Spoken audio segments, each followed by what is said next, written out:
I've lived my entire life believing one thing for sure, that when you live beside someone for 5 decades, when you share every morning, every meal, every worry, you know that person completely. I was wrong, profoundly wrong, and I found that out in the worst possible way on the day that was supposed to be a celebration of everything we'd built together. I'm 75 now, and I still wake up some nights with my chest tight, remembering what my wife told me on our 50th wedding anniversary. It wasn't a betrayal in the way you might be thinking. It was something much worse. It was the revelation that I'd spent half a century with someone I thought I knew, but who was actually hiding a pain so deep I never imagined it existed. And you know what destroys me the most? Realizing that if I'd truly paid attention, if I'd asked the right questions, if I'd looked beyond the surface, I would have seen it. But I didn't, because I was too busy living my own version of our story. The party was beautiful. Our kids organized everything in the same ballroom where we had our wedding back in 1974. The same songs playing, the same friends who were left, some grandkids running between the tables.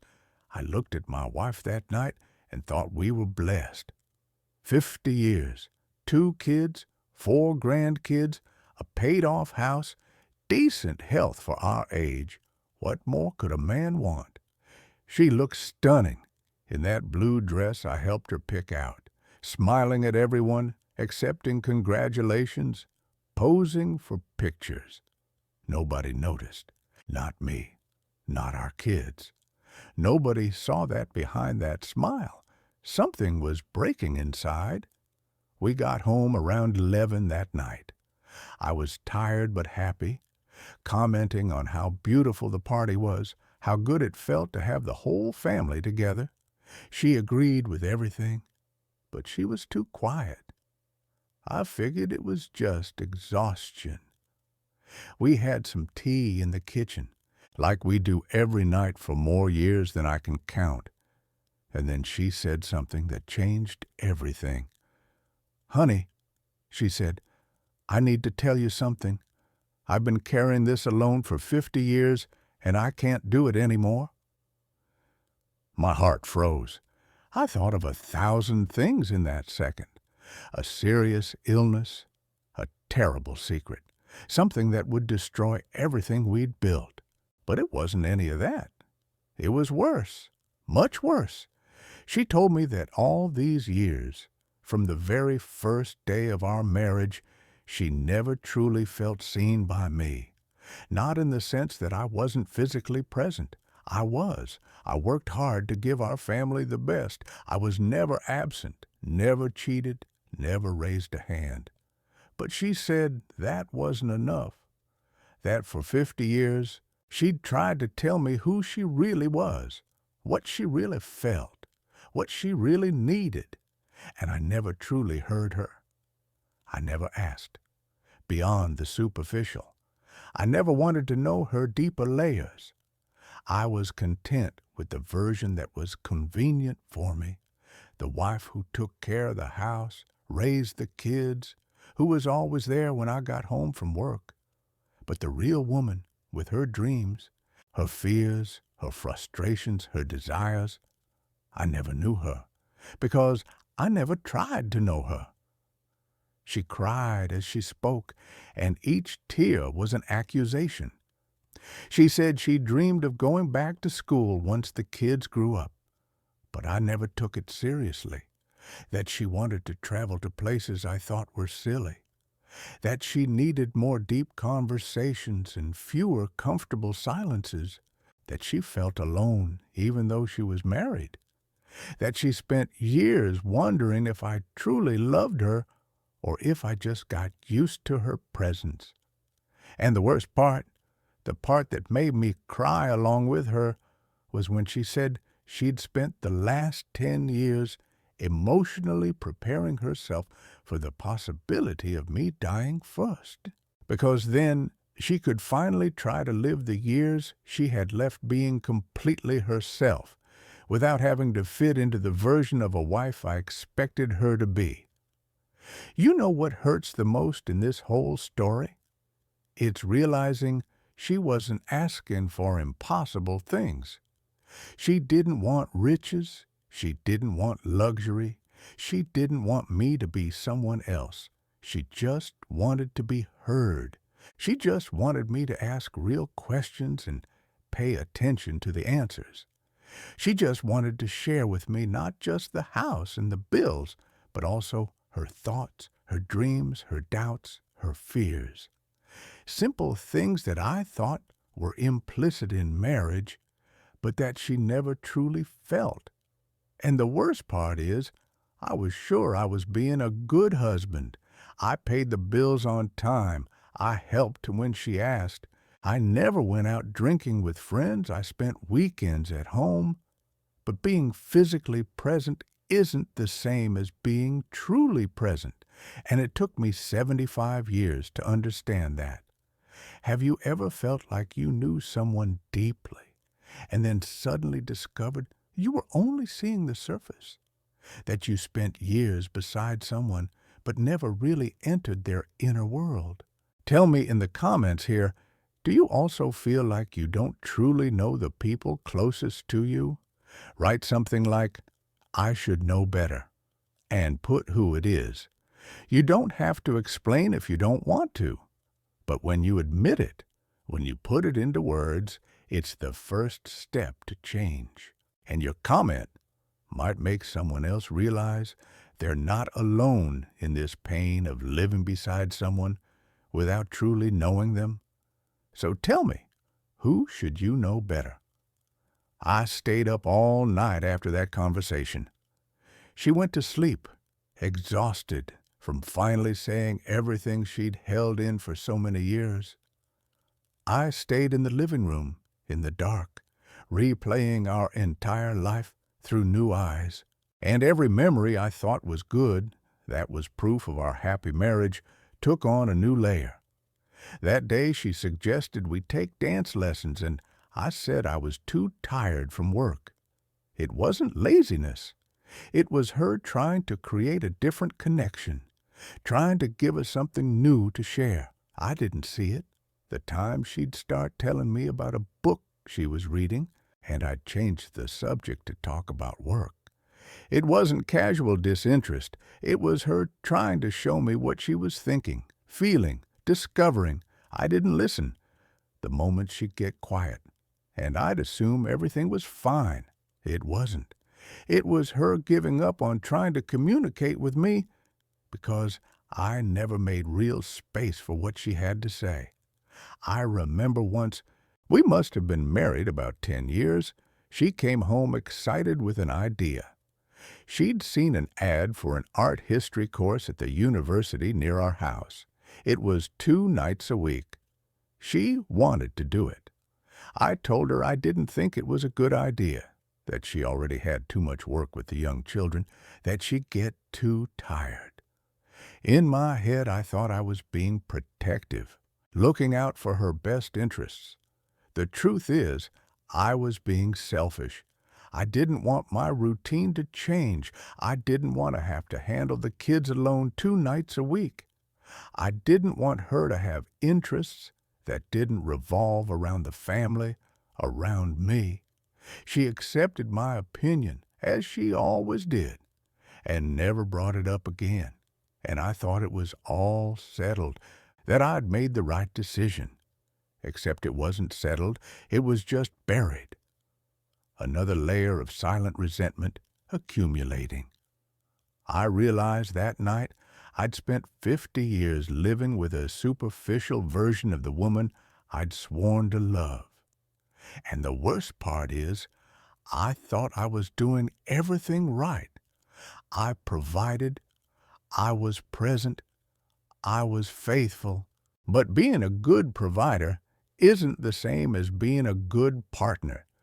Being physically present isn't the same as being emotionally available.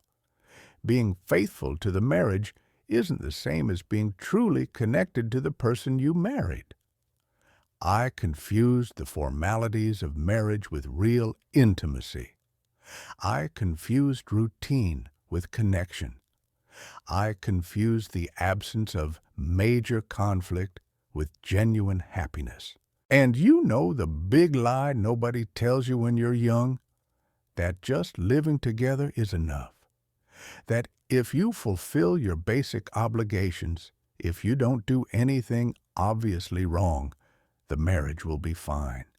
That love is mostly about being there, about not abandoning, about fulfilling practical promises. But true love, love that sustains two people for decades, that kind of love demands so much more. It demands constant curiosity about who the other person is becoming. It demands asking real questions and listening to real answers. It demands space for the other person to be complete, not just the version of them that's convenient for you. My best friend, Carlos, died 3 years ago. At his wake, his widow told me something I didn't quite understand at the time. She said the greatest pain wasn't the death itself, but realizing after he was gone how many conversations they never had, how many things he never knew about her, how many of her dreams he'd never asked about. She'd been married for 42 years to a man who loved her. Of that she was sure, but who never truly knew her. And now it was too late. They would never have the chance to have those deep conversations, to truly know each other. I heard that and thought, poor woman, how sad. I never imagined she was talking about me too, that I was exactly like Carlos, that my wife could say the same things about me. Life has a cruel way of teaching you lessons when you least expect it. I thought I knew my wife. I thought I knew everything about her, but I only knew the version she showed me, the version that fit into the narrow frame I'd created for her without even realizing it. All the parts of her that didn't fit into that frame, all the desires that weren't part of the routine that made me comfortable, all of that she had to keep, hide, suppress. And I never noticed. I never asked if there was more. I never created space for her to be complete in my presence. In the days following that night, I tried to process it all. I was angry first. Angry at her for waiting 50 years to tell me this. Why didn't she speak up sooner? Why now, when we're already old, when we've lived most of our lives? But the anger was just a defense against the real pain, against the regret that was starting to consume me. Because deep down, I knew the answer. She tried to speak. In 1,000 different ways, she tried, and I didn't listen. Not because she didn't speak loud enough, but because I didn't want to hear. The anger passed and gave way to something worse, a deep sadness mixed with a regret that aches physically. Because now I saw all the opportunities I'd missed, all the times I could have asked how she was, really, not just if she needed something from the store. All the evenings I could have turned off the TV and actually talked. All the Sundays I could have suggested we do something different, something she wanted. 50 years of wasted opportunities to know the woman I shared my life with. What do you really know about the people you live with? Not what they do, not their routine, but who they truly are inside. When was the last time you asked your spouse, your child, your parent a real question? Not a question about what's for dinner or if they paid the electric bill. A real question, how are you feeling about your life? What have you been thinking about lately? Is there a dream you still want to achieve? Is there anything you wish were different between us?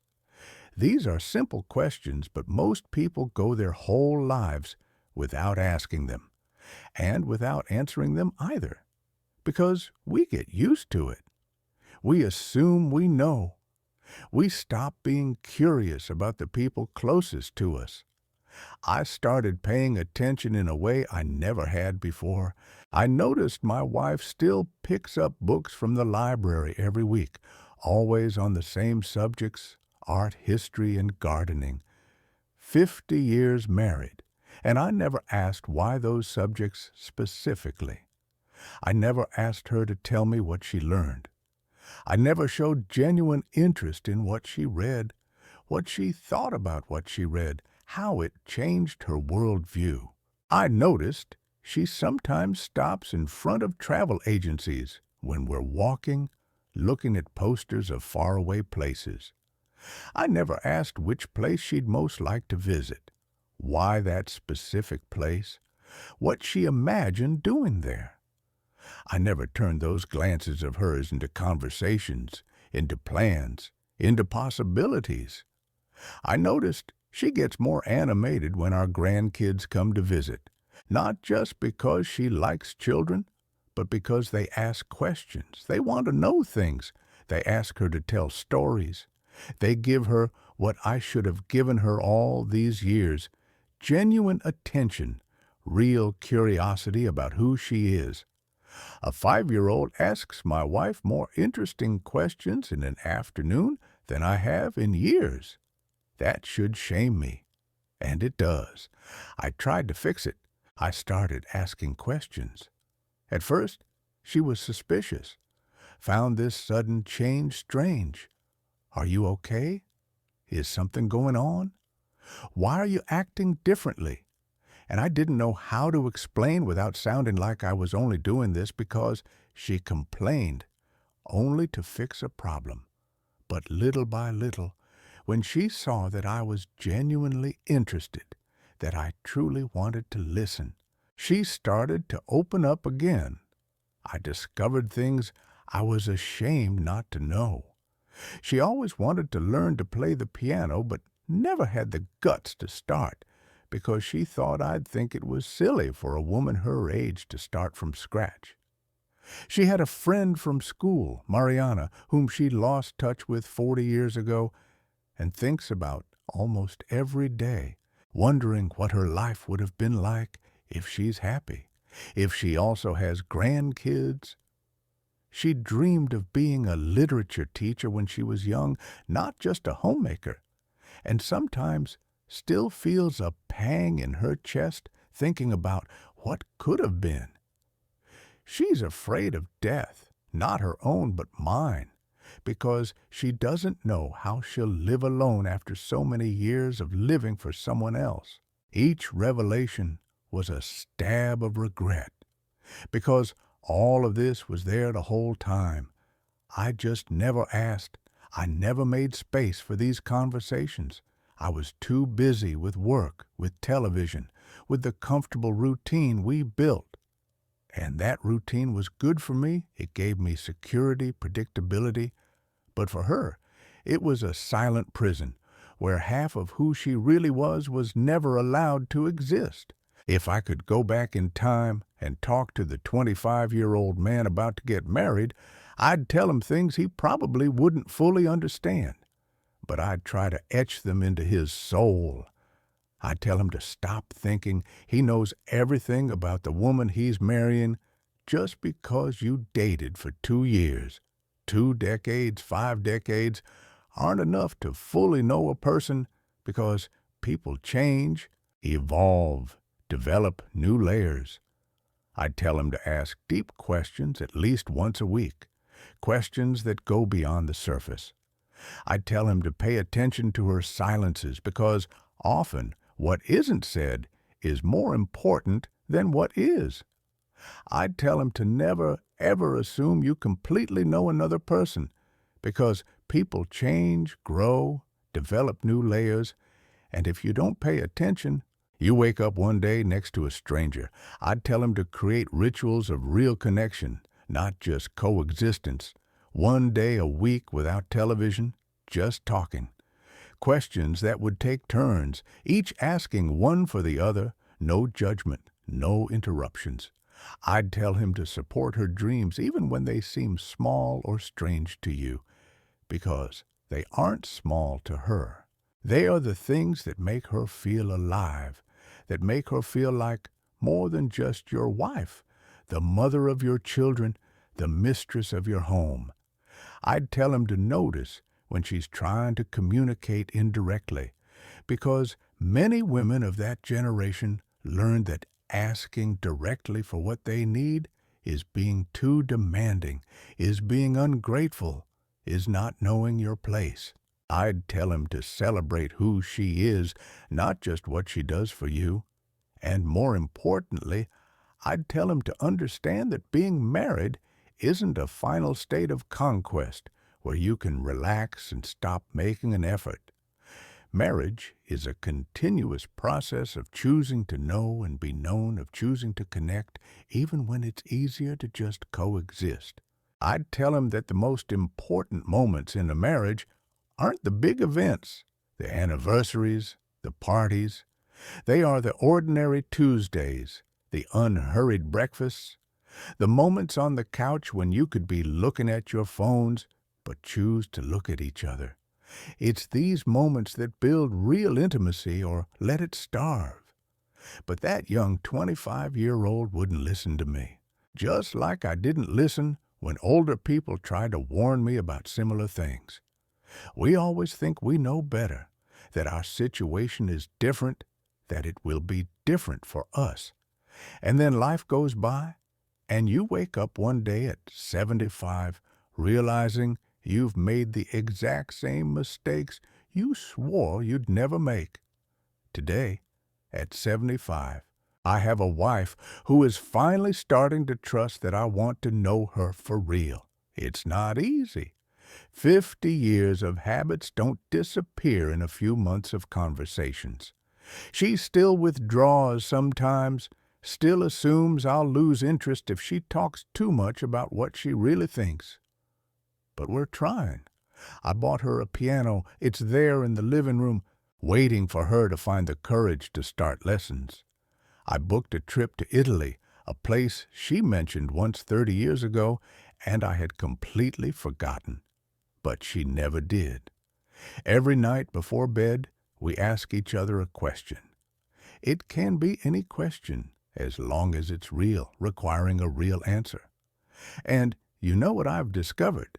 That the woman I've lived with for 50 years is far more interesting, far more complex, far more incredible than the superficial version I knew.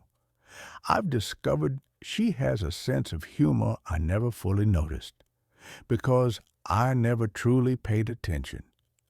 That she thinks about philosophy, about the meaning of life, about deep questions I thought didn't interest her. That she has fears and insecurities she never mentioned because I never created a safe space for mutual vulnerability. That she has strong opinions about politics, about art, about how the world should be. Opinions she kept to herself because she thought I didn't want to hear them. I'm getting to know my wife for the first time at 75. It's sad, but it's also an unexpected gift, having this second chance. The cruel irony is that now that I'm finally paying real attention, the time we have left together is running out.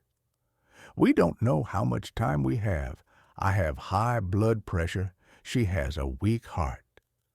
Either of us could go at any moment, and this awareness of finitude makes every conversation more precious, but also more painful, because every new thing I discover about her is a reminder of all I missed by not discovering it sooner. Every time she shares a deep thought she's held on to for years, I think about how many other such thoughts were lost because I was too busy or too uninterested to listen. I see my son making the same mistakes.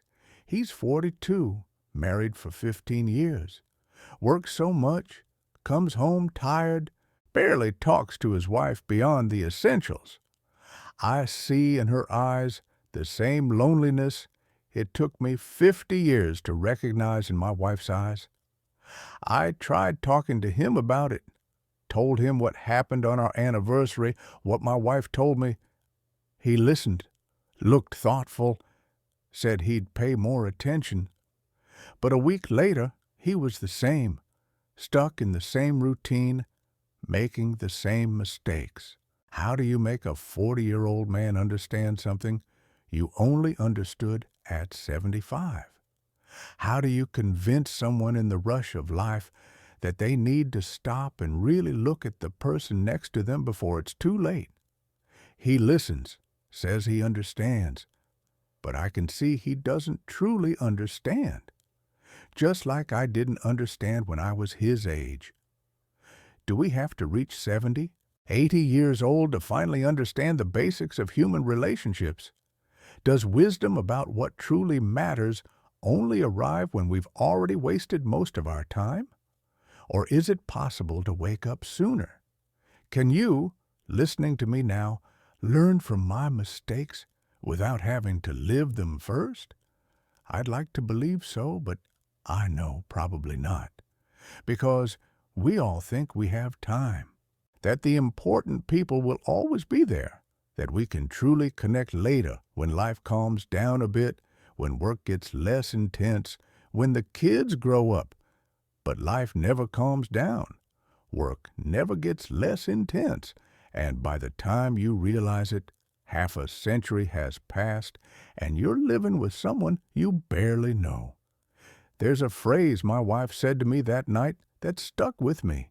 She said that spending 50 years with someone doesn't necessarily mean you've lived 50 years together. It can just mean you've lived 50 years in parallel, in the same physical space, but in completely separate emotional worlds. And that's exactly what we did. We shared the same house, the same bed, the same table, but we lived in separate solitudes, each trapped in our own version of our marriage, never truly connecting on the deepest level. If you live with someone, be it a spouse, child, father, mother, do me one thing today. When you get home, put your phone down, turn off the TV, and ask a real question. Don't ask about the day. Don't ask about pending tasks. Ask something that matters. What have you been thinking about your life lately? Is there something you wish was different between us? What's a dream of yours you've never told me? Is there anything you've always wanted to say to me but never had the courage? And then, and this is the hardest part, truly listen. Don't listen thinking about your reply.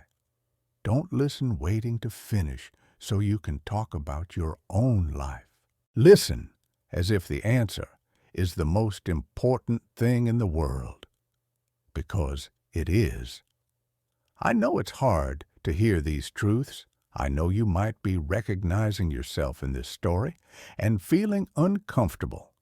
But if you've made it this far, it's because something touched you. Maybe you're seeing your own life reflected in my words. Maybe you're starting to realize you're also living next to someone without really knowing them.